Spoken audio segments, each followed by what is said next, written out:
Welcome back to my mini blog. तर आज सकाळी सकाळी नाश्त्यामध्ये ना आलूचे पराठे बनवले. त्यांनी खूप दिवसानंतर पराठे बनवले होते आणि खूप मनासारखे अगदी छान झाले होते.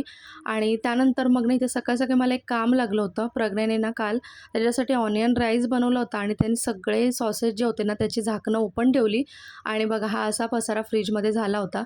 तर तो सगळ्या सकाळी क्लीन करून घेतला आणि आज मला ना माझ्या माहेरीसुद्धा जायचं होतं. तर बऱ्याचशा गोष्टी मला आवरायच्या होत्या आणि सकाळपासून खूप चॉकलेटच्या ऑर्डरसुद्धा होत्या, कारण उद्या रक्षाबंधन आहे. सो आदल्या दिवशी खूप साऱ्या ऑर्डर आल्या होत्या द्यायच्या आणि मग त्यासाठी सकाळपासूनची सगळी गडबड होती. फायनली सगळं ना 3-4 वाजता माझं आवरलं. त्यानंतर हे सगळे मोल्ड मी क्लीन करायला ठेवून दिले आणि त्यानंतर मग घरातल्या सगळ्या गोष्टी आवरून आम्ही निघालो माझ्या माहेरी जायला. प्रज्ञा, मी आणि लोलो तिघंही निघालो आम्ही आणि नंतर मग घरी गेलो. पण घरी मी गेल्यानंतर काहीही शूट केलं नाही. त्यानंतर हा नेक्स्ट डेचा ब्लॉग आहे, जेव्हा मी राखी खरेदी करायला गेली बाहेर आणि मला मैत्रीण भेटली खूप दिवसाने, वर्षानेच बोलू शकता. तर खूप छान गप्पा केल्या आम्ही, छान दोघींनी स्नॅक्स घेतला. त्यानंतर घरी आलो आणि मग रक्षाबंधन इथे सेलिब्रेट केलं. तर वहिनीला जायचं होतं मुलीला घेऊन तिच्या माहेरी. सो त्यामुळे ना इथे रक्षाबंधन आम्ही सकाळी लवकर सेलिब्रेट करायला घेतलं. पहिल्यांदा लोलोची सुरुवात केली राखी बांधायची. तर छोट्या बहिणीने छोट्या भावाला मस्त अशी राखी बांधली.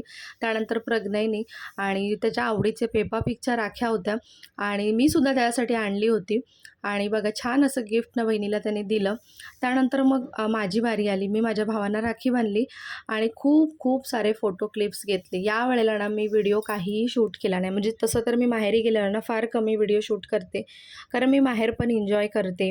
आईबरोबर खूप साऱ्या गप्पा होतात, बाहेर फिरणं होतं, शॉपिंग होते, बऱ्याचशा गोष्टी होतात. माहेरी गेल्यानंतर शॉपिंग हा ठरलेला गोष्ट असते माझी.